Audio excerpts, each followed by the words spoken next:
ഭഗവാൻ പറഞ്ഞു വെച്ചത്, നമ്മൾ ഇന്നലെ വരെ കണ്ട ഭാഗത്ത് ഭഗവാൻ പറഞ്ഞു വെച്ചത് ജ്ഞാനയോഗത്തിലാണ്. അതിലൊന്നും മാത്രമേ ഉള്ളൂ, അതെന്താണ്? ആത്മസ്വരൂപം. അത് തന്നെയാണ് നമ്മൾ. അതിനെയാണ് എല്ലായിടത്തും കാണേണ്ടത്. രണ്ടായിട്ട് വരുന്നത്. സ്വർണ്ണാഭരണങ്ങളിൽ എങ്ങനെയാണോ സ്വർണം നിറഞ്ഞിരിക്കുന്നത് പോലെ ഈ കാണുന്ന എല്ലാത്തിലും ആത്മസ്വരൂപനായ ഭഗവാൻ. എങ്ങനെയാണോ മൺപാത്രങ്ങളിൽ മണ്ണ് നിറഞ്ഞിരിക്കുന്നത് അതുപോലെ ഈ കാണുന്ന എല്ലാത്തിൻ്റെയും ഉണ്മയായി, സത്തായി, അതിൻ്റെ ചിത്തായി, ആനന്ദമായി ആത്മസ്വരൂപനായ ഭഗവാൻ. ഇനി ഈ യോഗവുമായി ബന്ധപ്പെട്ട് ചോദ്യമാണ് അടുത്ത അധ്യായത്തിൽ ഉദ്ധവൻ ചോദ്യം. കുറച്ച് ശ്ലോകങ്ങൾ ഉദ്ധവരുടേതായിട്ടുണ്ട്. അതിനുശേഷമാണ് ഭഗവാൻ മറുപടി പറഞ്ഞത്. ഉദ്ധവൻ എന്ത് മനസ്സിലാക്കിയെന്നും ഉദ്ധവൻ എന്തൊക്കെ സംശയമുണ്ടെന്നും ഒക്കെ ഈ ശ്ലോകത്തിലൂടെ കാണാം. അത് ഏകാശസ്കന്ധ ഏകോനത്രിംശധ്യായാം ഉദ്ധവോവാച സുദുശ്ചരാം മാം മന്യേ യോഗചര്യാമനാത്മനഃ യഥാന്തസാ പുമാൻ സിദ്ധ്യതി തന്മേ ബ്രൂഹ്യന്ത്യസാച്യുതം. ഉദ്ധവൻ പറഞ്ഞു, സുദുശ്ചരാം ഇമാം മന്യേ യോഗചര്യാം അനാത്മനഃ യഥാ അഞ്ജസാ പുമാൻ സിദ്ധ്യതി തത് മേ ബ്രൂഹി അഞ്ജസാ അച്യുതം. ദുശ്ചരാം ഇമാം മന്യേ യോഗചര്യാം അനാത്മനഃ യഥാ അഞ്ജസാ പുമാൻ സിദ്ധ്യേത് തത് മേ തന്മേ ബ്രൂഹി അഞ്ജസാ അച്യുതം. എന്താ പറയുന്നത്? ഇമാം യോഗചര്യം, ഈ യോഗക്രമം അനാത്മനഃ, അനാത്മാവിനെ ആത്മാവില്ലാത്തവരെന്നാണ് പറയേണ്ടത്. പക്ഷെ ഇവിടെ മനസ്സിന് നിയന്ത്രണമില്ലാത്ത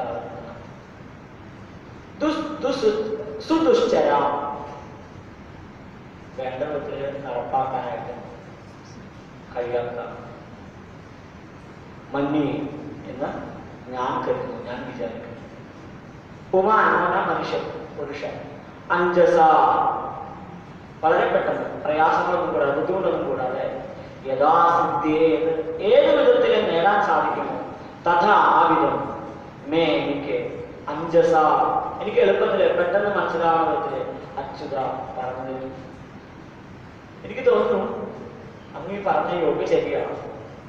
മനസ്സിന് വേണ്ടത്ര നിയന്ത്രണമില്ലാത്ത ആൾക്കാർക്ക്, മനസ്സിനെ അടക്കാൻ സാധിക്കാത്ത ആൾക്കാർക്ക്, അങ്ങനെ മനസ്സിനെ വേണ്ടതിൽ കൊണ്ടുപോകാൻ സാധിക്കാത്ത ആൾക്കാർക്ക് ചെയ്യാൻ ബുദ്ധിമുട്ടാണ് എനിക്ക് തോന്നുന്നു. അതുകൊണ്ട് എളുപ്പത്തില് നടപ്പാക്കാൻ സാധിക്കുന്നതായി, എളുപ്പത്തിൽ എനിക്ക് മനസ്സിലാവാൻ കഴിയുന്ന, എനിക്കെന്ന് പറഞ്ഞാൽ നമുക്ക് ഓരോരുത്തർക്കും സാധാരണക്കാരായ ആളുകൾക്ക് മനസ്സിലാക്കാൻ പറ്റില്ല. അതിനെക്കുറിച്ചൊന്ന് പറഞ്ഞാണ് അച്യുത.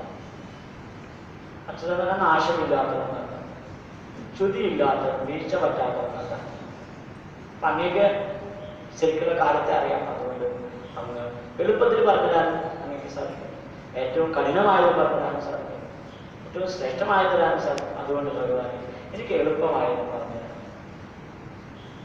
പ്രായശ പുണ്ടരീകാക്ഷ യുഞ്ജന്തോ യോഗിനോ മനഃ വീക്ഷ്യന്ത്യ സമാധാനം മനോനിഗ്രഹകർഷിത.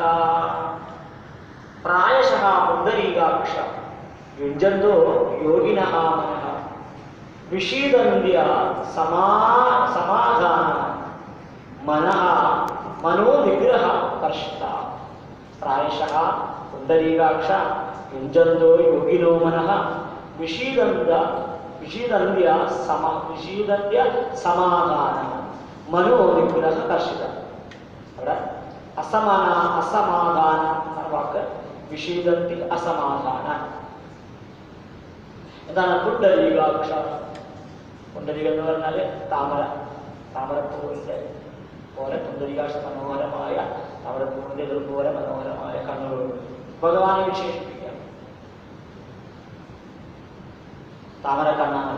മനഃ മനസ്സിനെ, യുഞ്ജന്ത അടക്കാൻ ശ്രമിക്കുന്നവർ, മനോനിഗ്രഹ കർഷിത അവരെ മനസ്സിനെ അടക്കാനായിട്ട് പ്രയത്നം ചെയ്തുകൊണ്ടിരിക്കുന്നു. മനോനിഗ്രഹം നടത്താനായിട്ട് കഷ്ടപ്പെടണം, പ്രയത്നിക്കണം.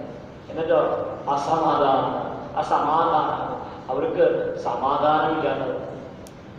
പ്രായശ ക്രമത്തില് യോഗിന വിഷീദ എന്താ സംഭവിക്കുന്നത് അറിയാം ഭഗവാനെ? എന്തോ പറയാം, ആളുകളെ ഈ മനസ്സിനെ അടക്കാൻ വേണ്ടിയിട്ട് കുറെ പ്രയത്നം നടത്തും. എന്നിട്ടോ അവരുടെ സമാധാനം വിളിക്കും, എന്നിട്ട് അവർ സങ്കടപ്പെടും. ഇതാ അവസ്ഥ. അതുകൊണ്ട് എനിക്ക് എളുപ്പത്തിൽ പറയാൻ പറ്റും. മനസ്സിലാക്കാൻ അടക്കാൻ കൊടുത്തിട്ടുണ്ട്. അങ്ങനെ അടക്കാൻ നോക്കി നമുക്ക് കുറച്ചേക്കുള്ള സമാധാനം കിട്ടും. അപ്പൊ കൂടുതൽ സങ്കടമായി. ഇതാ അവസ്ഥ. അതുകൊണ്ട് വേണ്ട വിധത്തിലൊന്ന് പറഞ്ഞു തന്നെ. അങ്ങ് പറഞ്ഞ നേരത്തെ പറഞ്ഞ ആ യോഗണ്ട് ഈ കടുപ്പാണ്. നിങ്ങളെ പോലുള്ള സാധാരണക്കാരന് മനസ്സിലാകുന്നത് പറഞ്ഞു. അഥാദാനന്ദദുഃഖം പദാംബുജം ഹംസാശ്രയേന്നാരവിന്ദലോചനഃ സുഖം വിശ്വേശ്വര യോഗകർമ്മഭിഃ ത്വന്മായയാമി വിഹതാനമാനിനഃ. ആനന്ദദുഃഖം പദാംബുജം ഹംസാഃ ശയേഃ അരവിന്ദലോചനാഃ ലോചനഃ സുഖം नु വിശ്വേശ്വര യോഗകർമ്മഭിഃ ത്വത് മായയാമി വിഹിതാ ന മാനിനഃ.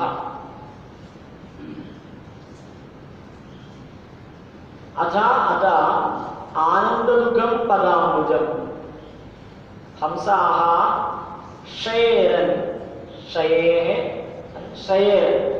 അരവിന്ദലോചന ശയേരൻ അരവിന്ദലോചന ലോചനഃ സുഖം വിശ്വേശ്വര യോഗകർമ്മഭിഃ ത്വത് മായയാമി വിഹിതാ ന മാനിനഃ. എന്താ പറയുന്നത്? അതുകൊണ്ട് തന്നെ ഹംസന്മാർ, ഹംസന്മാരെ അറിയാമെന്ന് അർത്ഥം. ഇവിടെ അറിവുള്ള ആൾക്കാർ. ആനന്ദദുഃഖം, ആനന്ദത്തെ നൽകുന്നതായ, ആനന്ദത്തെ വർഷിക്കുന്നതായ പദാംബുജം അങ്ങയുടെ പാദങ്ങളെ, താമരപ്പൂ പോലെയുള്ള അങ്ങയുടെ പാദങ്ങളെ നു എന്ന വാക്കിന് നിശ്ചയമായിട്ട് അരവിന്ദലോചന പറഞ്ഞാൽ താമരപ്പൂ പോലെയുള്ള കണ്ണുകൾ, താമരപ്പൂവിന്റെ പോലെയുള്ള അരവിന്ദ താമര ലോചന കണ്ണു. സുഖം, സുഖത്തിൽ വളരെ എളുപ്പത്തിൽ ശ്രേയൻ, അതിലെ എങ്ങനെ കിട്ടും അവർക്ക് അവരുടെ പ്രയത്നം കൊണ്ട്. അമി ഈ ആൾക്കാരെ തന്മായയാ, അങ്ങനെ അങ്ങയെ ഭജിക്കുന്ന ആൾക്കാർ, അങ്ങയുടെ പാദകമലങ്ങളെ ഭജിക്കുന്ന ആൾക്കാരെ അങ്ങയുടെ മായ വിഹിത, അവരതിനെപ്പറ്റി കഷ്ടപ്പെടില്ല, അവർക്ക് ദോഷം ഉണ്ടാവില്ല. വിശ്വേശ്വരോ വിശ്വത്തിന്റെ ഈശ്വരനായിട്ടാണ് ഭഗവാനെ. യോഗകർമ്മി, യോഗകർമ്മങ്ങളെ കൊണ്ട് മാനിന അഭിമാനിക്കുന്ന ആൾക്കാരെ വിഹത, അവര് കഷ്ടപ്പെട്ടു പോകും, നന്നായി ഹനിക്കപ്പെട്ട് നന്നായി ദുഃഖത്തിൽപ്പെട്ടു പോകും. ഇവിടെ പറയുന്നത് രണ്ടു കൂട്ടരായിട്ടുള്ള ആൾക്കാരെ കുറിച്ച് പറയാം. ആരാണോ വിവേകികളായിട്ടുള്ള ആളുകൾ, ഹംസന്മാരെ. ഹംസം എന്ന് പറഞ്ഞാൽ അറിയണം പാലും വെള്ളവും ഒരുമിച്ച് വെച്ചാൽ അതിന് പാലെടുത്ത് കുടിക്കുന്ന, അതുപോലെ വിവേകികളായിട്ടുള്ള ആൾക്കാര് ഈ ലോകത്തിന്റെ സത്യത്തെയും മിഥ്യത്തെയും അറിഞ്ഞാൽ സത്യത്തെ മാത്രം എടുക്കും. അതുകൊണ്ട് അവരെ ഹംസന്മാരാണ്, വിവേകികളായിട്ടുള്ള അവരെന്ത് ചെയ്യും? അങ്ങയുടെ പാദങ്ങളെ ആശ്രയിക്കും. അവർക്കൊരിക്കലും അങ്ങയുടെ മായയിൽ പെട്ട് കഷ്ടപ്പെടേണ്ടതില്ല. എന്നാലോ ഓരോ തരത്തിലുള്ള യോഗങ്ങളും കർമ്മങ്ങളും അതിലൊക്കെ പെട്ടിരിക്കുന്ന ആൾക്കാരോ, അതിലൊക്കെ അഭിമാനം, എനിക്ക് വലിയ യോഗമുണ്ട്, എനിക്ക് വലിയ കർമ്മങ്ങളുണ്ട് എന്നൊക്കെ കരുതുന്ന ആൾക്കാരോ, അവരെ അങ്ങയുടെ മായയിൽ കഷ്ടപ്പെട്ടു. അതുകൊണ്ട് അങ്ങയുടെ പാദകമലങ്ങളെ ആശ്രയിക്കാനായിട്ട് നമുക്ക് സാധിക്കും. അല്ലാതെ കുറെ കർമ്മഘടകങ്ങളിൽ പെട്ട് കഷ്ടപ്പെടാനായിട്ട് നിങ്ങളെ അനുവദിക്കരുത്. അപ്പൊ മനോനിഗ്രഹം സാധിച്ചില്ലെങ്കിലും ഭഗവാനെ ആശ്രയിച്ചാൽ പിന്നെ മായയിൽ കൊടുക്കേണ്ട കാര്യം. ആരാണോ അങ്ങയെ ആശ്രയിക്കുന്നത്, അങ്ങയുടെ പാദങ്ങളെ ആശ്രയിക്കുന്നത്, അവർക്ക് തീർച്ചയായിട്ടും ആത്മാനന്ദത്തിൽ. അല്ലാതെ പല പല പ്രയത്നങ്ങളിലൂടെ നടക്കുന്ന ആൾക്കാർക്ക് ഒന്നും കിട്ടില്ല. പക്ഷെ ആ പ്രയത്നങ്ങൾക്ക് ഭഗവാനിലേക്ക് ആകെ കുഴപ്പമില്ല. അല്ലാതെ ഞാൻ അതിവിടെ പറഞ്ഞത് വെറും യോഗ കർമ്മവിഹി. എന്തിനാണ് അത് ചെയ്യണമെന്ന് പോലും അവർക്ക് അറിയാതെ ചെയ്തുകൊണ്ടിരിക്കുക. അതുകൊണ്ട് പ്രയോജനം കിം ചിത്രമച്യുത തവൈരതശേഷബന്ധോ ദാസേഷ്വന അനന്യശരണേഷു യഥാത്മസാത്വം യോ രോചയത് സഹമകൈ സ്വയമീശ്വര ശ്രീമത്കിരീടതരപീഠപാദപീഠ. കിം ചിത്രം അച്യുത തവ ഏതത് അശേഷബന്ധു, തവൈതത് അശേഷബന്ധു ദാസേഷു അനന്യശരണേഷു യഥാ ആത്മസാത്വം, യഥാ ആത്മസാത്വം, ആത്മസാത്വം യോ അരോചയത് സഹ മൃഗൈഃ സ്വയം ഈശ്വരാണാം ശ്രീമത് കിരീട തട പീഡിത പാദപീഠ. എന്നോട് പറയാം. കിം ചിത്രം അച്യുത തവ ഏതത് അശേഷബന്ധോ ദാസേഷു അനന്യശരണേഷു യഥാ ആത്മസാത്വം, ആത്മസാത്വം യോ അരോചയത് സഹ മൃഗൈഃ സ്വയം ഈശ്വരാണാം ശ്രീമത് കിരീട തട പീഡിത പാദപീഠ. എന്താ പറയുന്നത്? സ്വയം ഈശ്വരാണാം. യഥാർത്ഥത്തിൽ സ്വയമായിട്ട് ഈശ്വരന്മാരായിരിക്കുന്ന ആൾക്കാരുടെ ശ്രീമത് കിരീട തട പീഡിത പാദപീഠ. വളരെ ഭംഗിയുള്ള ശോഭയുള്ള കിരീടങ്ങളുടെ അറ്റം കൊണ്ട് ഒന്ന് മുട്ടിയ പാദങ്ങളോട് കൂടിയ യാതൊരാളാണ് മൃഗൈഃ സഹ, മൃഗങ്ങളോട് കൂടി സഖ്യം ചേർച്ചയെ അരോചയത് ഇഷ്ടപ്പെട്ടു.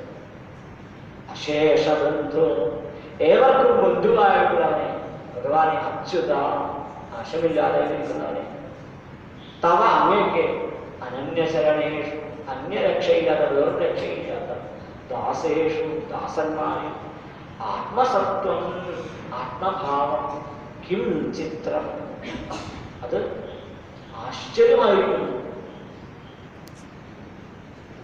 പറയാണ് ഭഗവാനെ കുറിച്ച് പറയാണ്. ഭഗവാൻ എങ്ങനെയുള്ള ആളാണ്? ശരിക്കും പറഞ്ഞാൽ ഒരുപാട് കഴിവുകളൊക്കെയുള്ള സ്വയം ഈശ്വരന്മാരെ പോലെ ഇരിക്കുന്ന ആൾക്കാർ, ഈശ്വര തുല്യമാരായിരിക്കുന്ന നിരവധി ആളുകൾ, അവരെല്ലാവരും എന്ത് ചെയ്യുന്നു? അവരെല്ലാവരും അങ്ങയെ നമസ്കരിക്കുക, അങ്ങയുടെ പാദങ്ങളിൽ നമസ്കരിക്കുക. അങ്ങനെയുള്ള പാദങ്ങളോട് കൂടിയ അങ്ങ് അവരെയൊക്കെ വേണമെങ്കിൽ ഒഴിവാക്കി പറയാം കേട്ടോ. സാധാരണ മൃഗങ്ങളോട് കൂടി എന്ന് പറഞ്ഞാൽ വാനരന്മാർ ഉൾപ്പെടെയുള്ള ആളുകളൊക്കെ ആയിട്ട് ഭഗവാൻ കൂട്ടുകൂടിയിട്ടുണ്ടായിരുന്നു. രാമാവതാര കാലത്തും മറ്റു സ്ഥലത്തും ഭഗവാൻ തന്നെ അവതാരങ്ങൾ എടുത്തിട്ടുണ്ട് അവരുടെ വേഷത്തിൽ. അങ്ങനെയുള്ള ഭഗവാനെ അശേഷ ബന്ധു, എല്ലാവർക്കും ബന്ധുവായിട്ടുള്ള ആളാണ്, അച്യുതനായിട്ടുള്ള ആളാണ്, അനന്യ ശരണേഷു, വേറെ ആളും ശരണമില്ലാത്ത ആളാണ്. ഈ ആളുകളൊക്കെ അവർക്കൊക്കെ ശരണത്തെ കൊടുക്കുന്ന ആളാണ്. അങ്ങനെയുള്ള ഒരു ശരണവും ഞങ്ങൾക്ക് അങ്ങല്ലാതെ, അങ്ങനെയുള്ള ദാസേഷു ദാസന്മാർ അങ്ങ് ആത്മഭാവത്തെ, അങ്ങയുടെ ആ അനുഗ്രഹത്തെ അങ്ങ് നൽകില്ലേ? അത് അങ്ങ് ചെയ്യുന്നത് വലിയ അത്ഭുതം എന്ന് ചിലർക്ക് തോന്നാം. പക്ഷെ അങ്ങേക്കത് സ്വാഭാവികമായിട്ടുള്ള സംഭവമാണ്. അങ്ങയുടെ യഥാർത്ഥ സ്വഭാവമാണ് അങ്ങയുടെ ഭക്തന്മാരെ കാത്തുരക്ഷിക്കാൻ. അത് മൃഗങ്ങളെന്നോ പക്ഷികളെന്നോ ആരെന്നോ അങ്ങേക്കില്ല. അങ്ങ് അവരെയൊക്കെ അങ്ങനെ ഇരിക്കുന്ന ഭഗവാനെ അങ്ങ് അങ്ങയുടെ ദാസന്മാരെ, വേറെ ആരും ശരണമില്ലാത്തതായ ഈ ദാസന്മാരിലും അങ്ങ് കനിവുണ്ടാകും. അങ്ങ് വലിയ വലിയ ആളുകളൊക്കെ വിട്ട് ആ കുരങ്ങന്മാരെ പോലെ അവരൊക്കെ കൂടെ കൂട്ടുകൂടിയില്ലേ, സത്യം ചെയ്തില്ലേ? ഞങ്ങൾക്കും വേറെ കഴിവൊന്നുമില്ല. അതുകൊണ്ട് അങ്ങ് ഞങ്ങളിൽ കനിവുണ്ടാവണം. അങ്ങയുടെ സ്വഭാവത്തെ എന്തൊരു ആശ്ചര്യപ്പെടാനൊന്നുമില്ല. അതുകൊണ്ട് നിങ്ങളെയും കാത്തിരിക്കുന്നത്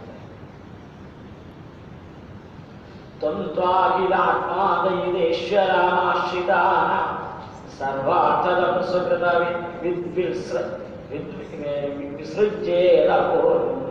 കോവാമപി വിസ്തൃതയേനുഭൂതി വാ ഭവേന്ന തവ പാദജോരുഷാം തം ത്വാ അഖില ആത്മദയിത ഈശ്വര ആശ്രിതാന സർവാർത്ഥതം സ്വകൃതവിത് വിസൃജ്യേത കോ വാ ഭജേത് കിമപി വിസ്മൃതയേ അനുഭൂതി കിം വാ ഭവേത് ന തവ പാദസരോജുഷാം